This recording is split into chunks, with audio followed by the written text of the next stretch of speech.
लागीर झाली जी आणि देवमाणूस यांसारख्या प्रसिद्ध मालिकांपासून प्रेक्षकांमध्ये आपलं नाव कमवणारा अभिनेता किरण गायकवाड तुम्हाला माहीतच असेल। नुकतंच किरण गायकवाडने त्याच्या इंस्टाग्राम अकाउंटवर त्याच्या होणाऱ्या होम मिनिस्टर म्हणजेच त्याच्या होणाऱ्या बायकोचा फोटो शेअर केलेला आहे। चला तर आज जाणून घेऊया तिच्याबद्दल काही महत्त्वाच्या गोष्टी। सुरुवातीला किरण गायकवाड हा अस्मिता देशमुखला डेट करत आहे अशी अफवा पसरवण्यात आलेली होती। अस्मिता देशमुखने किरण गायकवाडसोबत देवमाणूस या मालिकेमध्ये मुख्य कलाकार म्हणून काम केलेलं होतं, परंतु आता किरण गायकवाडने वैष्णवी कल्याणकरसोबत फोटो शेअर करत कॅप्शनमध्ये ही आहे माझी होम मिनिस्टर असं सांगितलं। मंत्रिपदाच्या बैठका बसतील, मंत्री कोण आहे ते ठरवतील, परंतु मी ठरवलेलं आहे की तू माझी होम मिनिस्टर आहे असं म्हणून त्याने कॅप्शन दिलेलं आहे।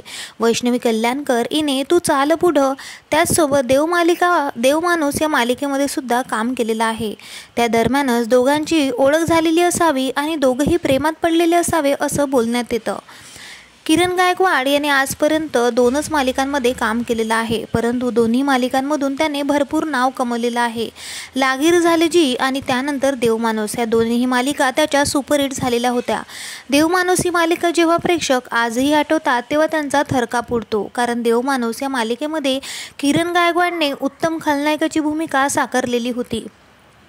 त्याचे दोन्हीही पाठ आले होते आणि दोन्हीही सुपरहिट झालेले होते।